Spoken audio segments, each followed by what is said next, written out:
नमस्कार दोस्तों। चलिए, आई होप सारे वीडियोस अच्छे लग रहे होंगे आपको। चलिए आज जानते हैं बेसिक्स ऑफ बुक कीपिंग क्या होता है। This is the part 1 video. इसके बाद पार्ट 2 भी आएगा आपके लिए। ठीक है, फिलहाल के लिए हम पार्ट 1 देखते हैं। Okay, now what is basics of book keeping. तो बुक कीपिंग को सीखने से पहले कुछ टर्मिनोलॉजी सीख लेते हैं। ओके, तो टर्मिनोलॉजी को कंसिडर करते करते हम क्या करेंगे, आगे बुक कीपिंग भी सीख जाएंगे। Now the first basic term is capital. The first basic term is capital. अब कैपिटल क्या होता है, कैपिटल को एक एग्जाम्पल के तौर से समझते हैं। ठीक है, चलिए।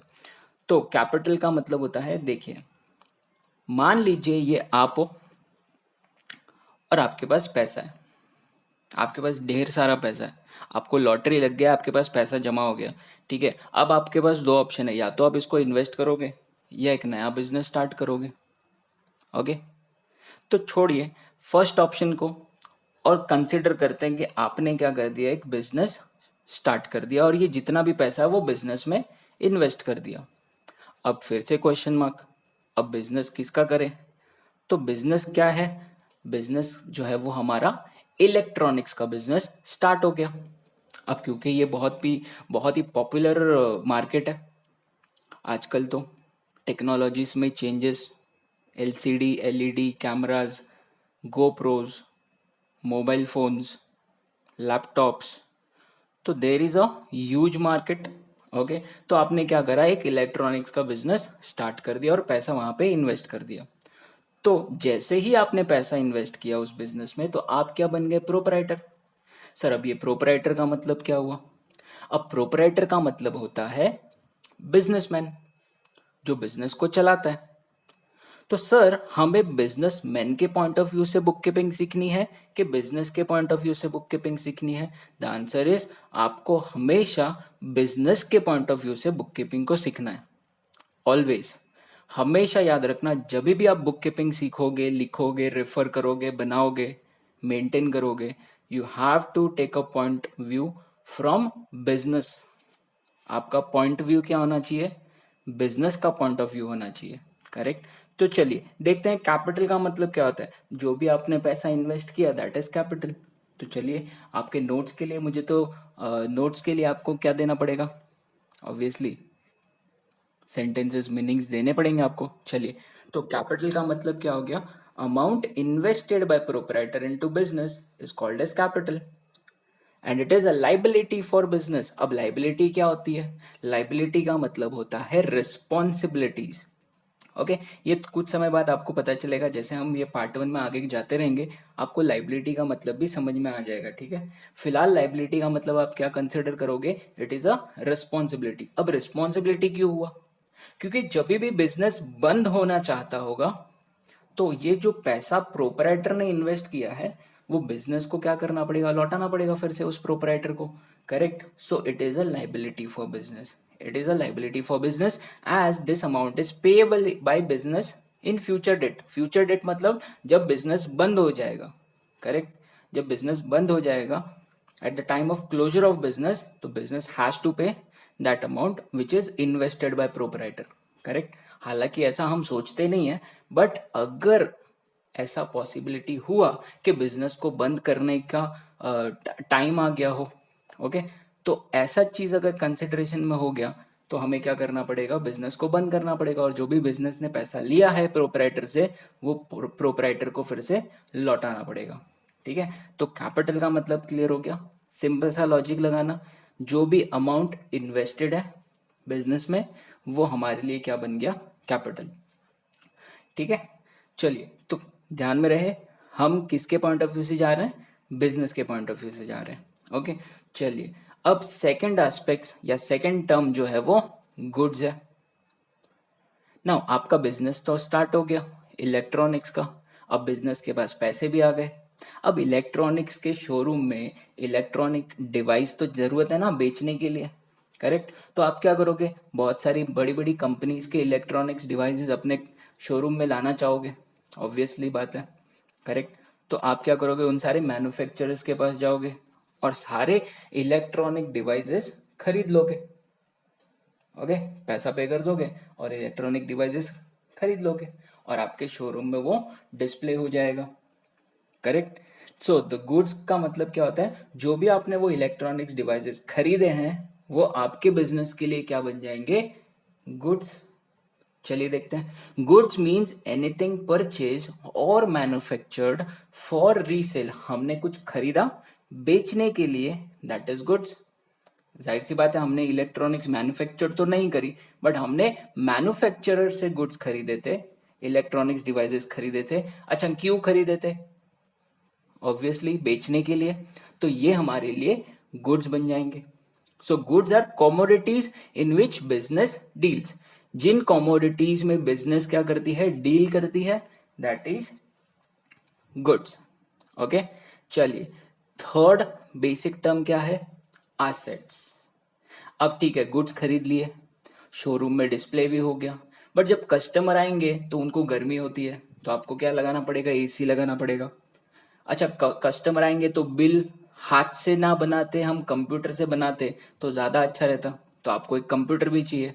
तो आपने क्या किया, एक कंप्यूटर खरीद लिया, एक लैंड एंड बिल्डिंग खरीद ली, कुछ फर्नीचर्स कर लिए, कुछ प्लांट एंड मशीनरी खरीद ली। करेक्ट।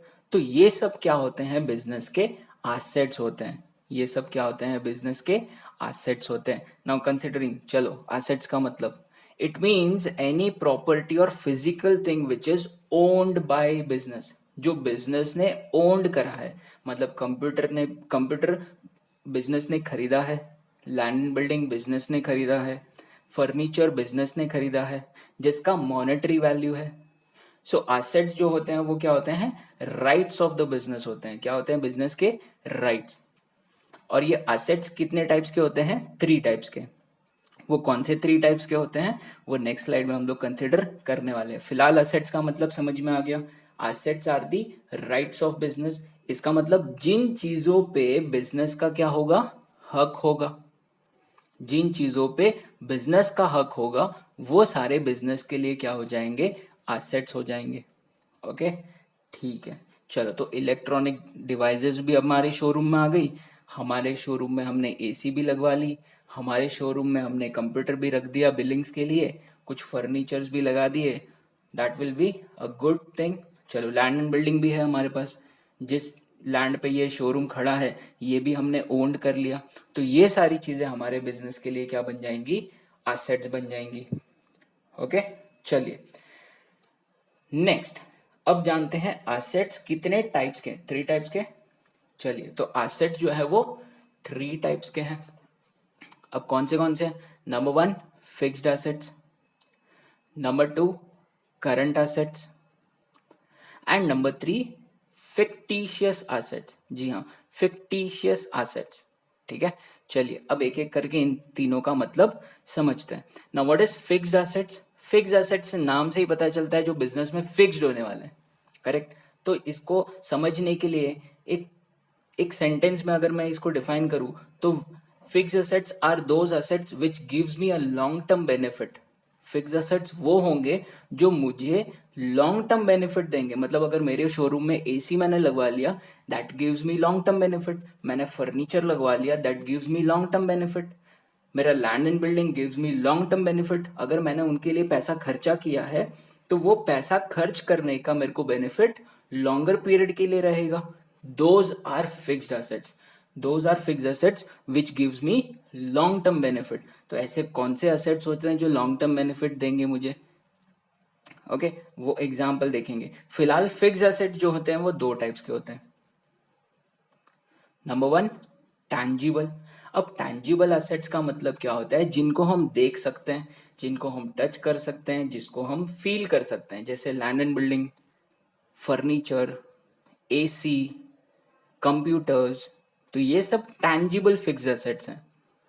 एंड दूसरा क्या होता है, इनटैंजिबल फिक्स्ड एसेट्स, जिनको हम देख तो नहीं सकते, टच भी नहीं कर सकते, but we can feel it.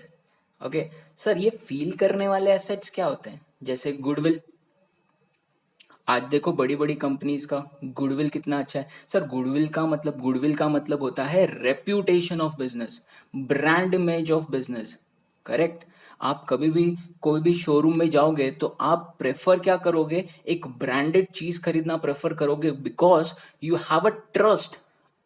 आपको उन कंपनीज में ट्रस्ट है, इसीलिए आप उनका प्रोडक्ट खरीद रहे हो।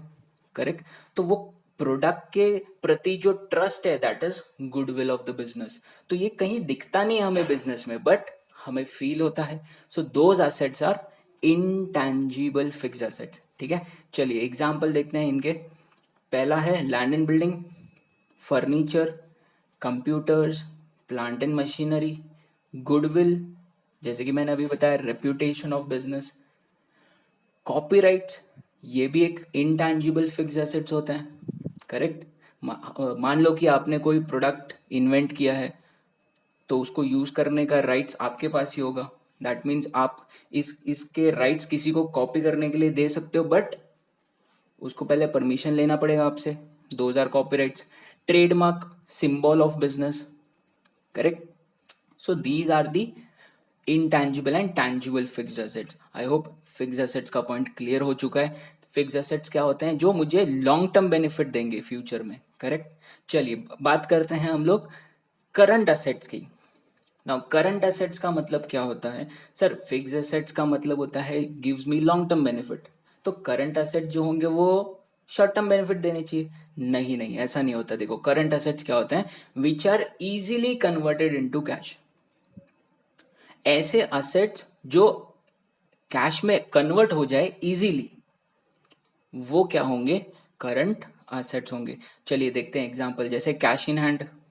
अब कैश इन हैंड को कन्वर्ट करने के लिए कुछ जरूरत नहीं है, क्योंकि वो ऑलरेडी कन्वर्टेड कैश है। ठीक है। कैश एट बैंक, बैंक में गए, आपने एटीएम से पैसा कलेक्ट कर लिया, that is easily converted into cash. Then stock, stock का मतलब होता है गुड्स, आपने गुड्स को सोल्ड कर दिया, that is easily converted into cash. Correct. और भी बहुत सारे होते हैं, आगे कंसिडर करते रहेंगे। सो करंट एसेट्स मतलब those assets which are easily converted into cash. Okay. Next, next is fictitious assets. अब ये फिक्टिशियस एसेट्स क्या होते हैं? Fictitious asset nothing but a imaginary assets. हमने फिलहाल उनको एसेट्स तो मान रखा है, बट वो एसेट्स नहीं है, दोज आर इमेजिनरी एसेट्स। तो fictitious assets are imaginary assets. ठीक है। So assets are of three types, fixed assets, current assets and fictitious assets. चलिए आगे बढ़ते हैं। नेक्स्ट ट्रांजैक्शन, नेक्स्ट टर्म है हमारा ट्रांजैक्शन। अब ट्रांजैक्शन का मतलब क्या होता है? ट्रांजैक्शन का मतलब होता है हम किसी के साथ डील कर रहे हैं। जैसे कि आपका बिजनेस है, अब बिजनेस, शोरूम, इलेक्ट्रॉनिक्स, डिमांड है। तो डिमांड होने की वजह से क्या होगा, पब्लिक आएगा। ऑब्वियसली पब्लिक आके क्या करेगा, आपका गुड्स खरीदेगा। सो उसको बताएंगे हम लोग, उसको क्या मानेंगे हम लोग, ट्रांजैक्शन। तो ट्रांजैक्शन का मतलब होता है it means exchange of goods and services. आप क्या कर रहे हो, गुड्स सोल्ड कर रहे हो। करेक्ट। फॉर मनी और मनी इज वर्थ, क्या फोकट में गुड्स सोल्ड कर रहे हो क्या? नहीं, पैसे ले रहे हो। करेक्ट। सर ये मनी इज वर्थ क्या होता है? मनी इज वर्थ का मतलब होता है अगर किसी कस्टमर ने आपको कार्ड से पेमेंट किया हो, करेक्ट, या कोई किसी कस्टमर ने आपको चेक से पेमेंट किया हो, तो those are money is worth. Correct. So it is a exchange of goods and services for money और मनी इज वर्थ।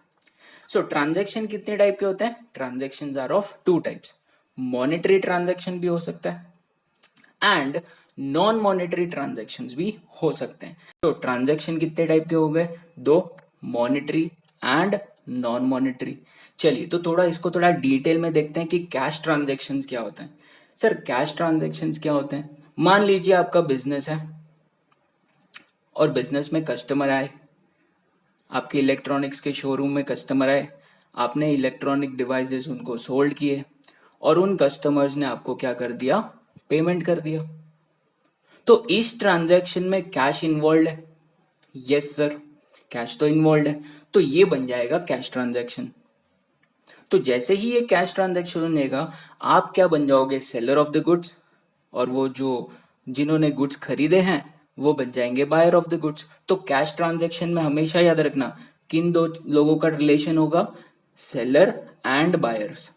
ओके, चलिए कैश ट्रांजैक्शन को अच्छे से थोड़ा डिटेल में देखते हैं। A business transaction in which cash is paid और received immediately is known as cash transaction. किसी भी बिजनेस ट्रांजैक्शन में कैश इन्वॉल्व होगा तो वो कैश ट्रांजैक्शन बन जाएगा।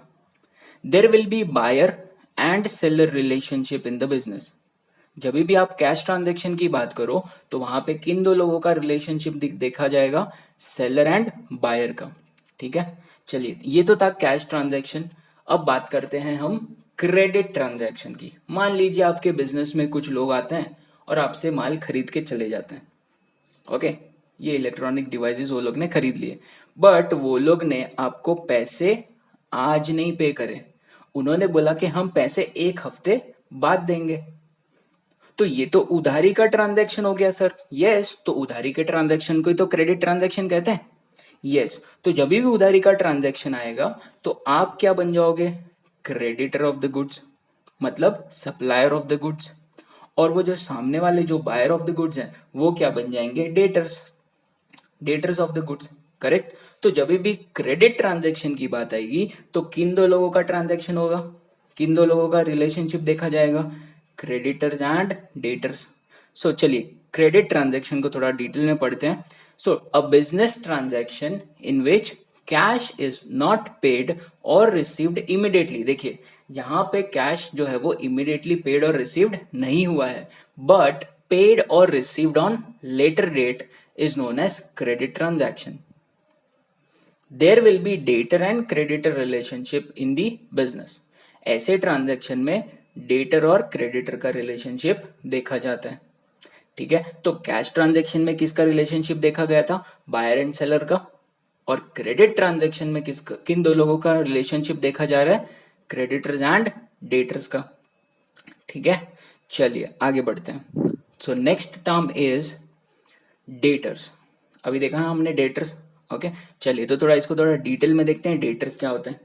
डेटर्स मतलब the customers of the goods, जिन्होंने गुड्स खरीदे हैं।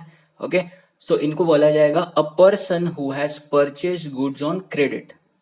Debtor is a person from हुम अमाउंट इज रिसीवेबल। यस, जिनसे पैसा लेना बाकी है वो हमारे लिए क्या हो जाएंगे, debtor. That's why debtors are considered as current assets for the business. Now, current assets का मतलब क्या, which are easily converted into cash. अगर debtors ने पैसा दे दिया तो debtors जो है वो easily convert हो गया कैश में, और debtors से पैसा लेना बाकी है तो वो debtors हमारे लिए asset हो गया। करेक्ट, क्योंकि debtors पे हक है बिजनेस का। Yes, so basically debtors are customers of goods. चलिए जैसे डेटर्स सीखा है हमने वैसे हम क्रेडिटर्स को भी देख लेते हैं। ओके, जैसे डेटर्स जो है वो कस्टमर्स होते हैं तो क्रेडिटर्स क्या होने चाहिए, सप्लायर होने चाहिए। सर इजी है ये तो। ओके, वेरी गुड, क्या बात है। So a person who has sold goods on credit, मतलब जिन पर्सन ने गुड्स सोल्ड किया है क्रेडिट में, मतलब supplier of the goods. Creditor is a person to whom amount is payable, जिनको फ्यूचर में पेमेंट करना है। That's why creditors are considered as liabilities for business. Now liabilities क्या होता है वो थोड़ी देर बाद पता चल जाएगा आपको। लाइबिलिटीज का मैंने मतलब क्या सिखाया था जरा देखो। लाइबिलिटीज का मतलब मैंने बताया था responsibilities of business. Correct, so creditor is always considered as responsibility. Okay, that means liabilities for business. So basically creditors कौन होते हैं, सप्लायर ऑफ गुड्स माने जाते हैं। Correct, so I hope debtors और क्रेडिटर्स का मतलब आपको समझ में आ गया होगा। चलिए नाउ लीजिए, जिसकी आप वेट कर रहे थे वो आ गया आपके पास। नाउ लाइबिलिटीज क्या होते हैं, जैसे मैंने बताया आपको जैसे मैंने आपको बताया लाइबिलिटीज मीन्स रिस्पॉन्सिबिलिटी। ओके, चलो मान लीजिए आपके बिजनेस में पैसे खत्म हो गए तो आप क्या करोगे, बैंक से लोन लोगे। तो बैंक से लोन लेना इज अ लाइबिलिटी। क्यों liability, now liability means any amount which is payable in future. हमें कोई भी अमाउंट अगर पे करना है वो फ्यूचर डेट पे तो वो हमारे लिए लाइबिलिटी हो जाएगा। अच्छा, पे करे कि नहीं करे, मान लीजिए बैंक से लोन ले लिया, अमाउंट पे ही ना किया तो बैंक वाला हमारी दुकान बेच देगा। करेक्ट, तो हमें तो पे करना पड़ेगा। So this is our liability, that means responsibility. Correct. चलिए मान लीजिए कुछ मैन्युफैक्चरर्स मतलब क्रेडिटर्स से आपने क्या किया, गुड्स खरीद लिए। जो भी आपने इलेक्ट्रॉनिक डिवाइसेस खरीदनी थी वो सब मैन्युफैक्चरर से खरीद ली। अब मैन्युफैक्चरर को फ्यूचर में पैसा देना पड़ेगा। अच्छा, फ्यूचर में मैन्युफैक्चरर्स को पैसा नहीं दिया तो मैन्युफैक्चरर्स वापस से गुड्स सोल्ड करेगा हम लोग को? The answer is no. तो ये हमारे लिए रिस्पॉन्सिबिलिटी का काम करता है। सो लाइबिलिटीज मतलब क्या? रिस्पॉन्सिबिलिटीज ऑफ बिजनेस, और you can say liabilities is that amount which we have to pay in the future date. Correct. चलिए तो इसको थोड़ा सा लैंग्वेज में पढ़ते हैं। Amount payable to others in future is known as liability. Bank को लोन देना फ्यूचर में, क्रेडिटर्स को पेमेंट देना फ्यूचर में। Correct. So these are the liabilities. It is a debt which business has to पे ऑन सम लेटर डेट। मैंने बोला ना फ्यूचर में पे करना है, तो लेटर डेट पे कोई पेमेंट करना बाकी रह गया है तो ये हमारे लिए लाइबिलिटी है।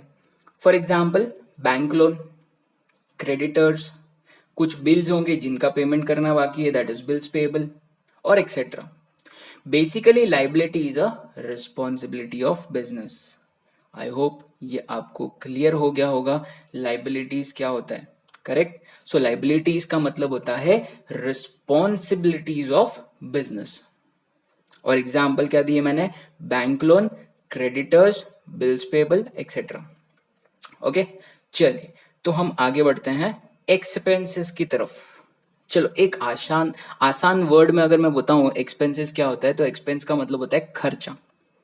जितने भी बिजनेस के खर्चे होंगे वो सब क्या होंगे? हमारे एक्सपेंसेस होंगे। चलिए आप मान लीजिए आपका बिजनेस है इलेक्ट्रॉनिक्स का, बोलो आपके बिजनेस में क्या क्या खर्चा होगा? सर हमारे बिजनेस में प्रिंट का खर्चा होगा, बिल का प्रिंटिंग कराओगे, कोई भी कस्टमर आएगा बिल का प्रिंटिंग का खर्चा होगा, यस। इलेक्ट्रिसिटी का खर्चा होगा, यस। रिपेयर्स एंड मेंटेनेंस होगा, यस। अगर वो दुकान भाड़े पे ले रखा है तो उसका रेंट देना पड़ेगा, yes. So those are the expenses of business. Correct. मतलब खर्चे हैं बिजनेस के, तो ये सब बिजनेस के क्या होंगे? खर्चे। तो मान लीजिए ये बिजनेस ने कुछ खर्चे पे किए होंगे, जैसे रेंट हो गया, ट्रैवलिंग हो गया, टेलीफोन का खर्चा, सैलरी का खर्चा, प्रिंटिंग एंड स्टेशनरी का खर्चा। तो ये सब बिजनेस के क्या हो जाएंगे? खर्चे, दैट इज एक्सपेंसेस। चलिए तो इसको पढ़ लेते हैं। Any amount spent by business for any consideration received by business, for example salary, rent, travelling, printing and stationery, etcetera. Correct. अब एक्सपेंसेस भी कितने टाइप के होते हैं? 3 टाइप के होते हैं। चलिए वो भी देख लेते हैं। तो आई होप एक्सपेंसेस समझ में आ गया। चलिए आगे बढ़ते हैं। एक्सपेंसेस जो है वो 3 टाइप के होते हैं। Number 1 capital expenditure, number 2 revenue expenditure, and number 3 deferred revenue expenditure. चलिए एक एक करके जानते हैं इनको। कैपिटल एक्सपेंडिचर कौन से एक्सपेंडिचर होंगे? यहाँ पे मैं इसके रिलेटेड 2 चीजें बताऊंगा। ठीक है। सो कैपिटल एक्सपेंडिचर को 2 चीज डिफाइन करता है। ऐसे एक्सपेंडिचर जो मुझे लॉन्ग टर्म बेनिफिट दे, और ऐसे एक्सपेंडिचर जो बार बार ना हो, that is non recurring. Sir ऐसे एक्सपेंडिचर जो लॉन्ग टर्म बेनिफिट देगा और जो बार बार भी नहीं होगा, तो ये तो सर फिक्स एसेट खरीदने वाली बात कर ली आपने। Yes definitely correct. तो यहां पे कैपिटल एक्सपेंडिचर कब किया जाता है? जब कोई बिजनेस फिक्स एसेट्स को खरीदता है। करेक्ट। आपने लैंड एंड बिल्डिंग खरीद ली, अब land and building will provide you long term benefit, और वो नॉन रिकरिंग है, बार बार लैंड एंड बिल्डिंग नहीं खरीदेंगे। फर्नीचर खरीद लिया, बार बार फर्नीचर नहीं खरीदेंगे, that will provide long term benefit. Yes sir समझ में आ रहा है, वेरी गुड। चलिए तो कैपिटल एक्सपेंडिचर के एग्जांपल्स देखो, land and building, furniture, computers, plant and machinery, etcetera, और भी बहुत सारी चीजें हो सकती है। करेक्ट। तो कैपिटल एक्सपेंडिचर मतलब that gives long term benefit and which are non recurring in nature. Okay. चलिए तो रेवेन्यू एक्सपेंडिचर का आप गेस कर सकते हो। जी हाँ बरोबर, करेक्ट, एकदम करेक्ट, वेरी गुड। तो रेवेन्यू एक्सपेंडिचर का गेसिंग क्या होगा? Which gives short term benefit and which are recurring in nature. Very good. चलिए तो वो रेवेन्यू एक्सपेंडिचर माना जाएगा जो मुझे शॉर्ट टर्म बेनिफिट देगा, और जो रिकरिंग होगा मान लीजिए मैंने इलेक्ट्रॉनिक्स की दुकान में एक पर्सन को बिठा दिया, that is the sale manager. तो अभी सेल मैनेजर को हर महीने सैलरी देना पड़ेगा। अच्छा, जिस दिन सैलरी नहीं दिया उसके अगले दिन से वो गायब। मतलब सैलरी पे करूंगा तो वो मैनेजर का बेनिफिट मिलेगा, इलेक्ट्रिसिटी यूज करूंगा, पेमेंट करूंगा तो इलेक्ट्रिसिटी चलेगा, वरना इलेक्ट्रिसिटी भी कट हो जाएगा। रेंट पे करूंगा तो शॉप ओपन रहेगा, रेंट नहीं पे करा तो ताला लग जाएगा। तो these are the revenue expenditure जो बार बार होंगे, that is recurring, that means recurring. तो सर ऐसे एग्जाम्पल्स क्या होंगे इसके? चलिए एग्जाम्पल्स देख लेते हैं। Salary, rent, electricity, telephone charges etcetera, these are the revenue expenditure. I hope clear हो रहा है सारी चीजें। कैपिटल एक्सपेंडिचर, रेवेन्यू एक्सपेंडिचर, ठीक है। चलिए डिफर्ड रेवेन्यू एक्सपेंडिचर। अब ये होता तो रेवेन्यू एक्सपेंडिचर ही है, बट इनका बेनिफिट जो है वो लॉन्ग टर्म के लिए रहता है। सर ऐसे कैसे हो सकता है रेवेन्यू नेचर का, बट इसका बेनिफिट लॉन्ग टर्म के लिए है? Yes, these are the combination of capital and revenue expenditure. Yes, इसीलिए इसको बोला जाता है डिफर्ड रेवेन्यू एक्सपेंडिचर। तो चलिए एग्जाम्पल देख लेते हैं इसके। जैसे हमने हैवी एडवर्टाइजमेंट पे कर दिया, आने वाले 3 साल के लिए एडवर्टाइजमेंट पे कर दिया, हमने हैवी लीगल एक्सपेंसेस पे कर दिए, करेक्ट। तो ये सारी चीजें क्या हो जाएगी हमारे बिजनेस के लिए? Deferred revenue expenditure. Okay, clear हो रहा है? चलिए, तो deferred revenue expenditure are the combination of capital and revenue expenditure. I hope ये समझ में आ गया होगा आपको। एक्सपेंसेस कितने टाइप के हैं? 3, capital, revenue and deferred revenue. Okay, चलिए तो आज के लिए इतने रखते हैं।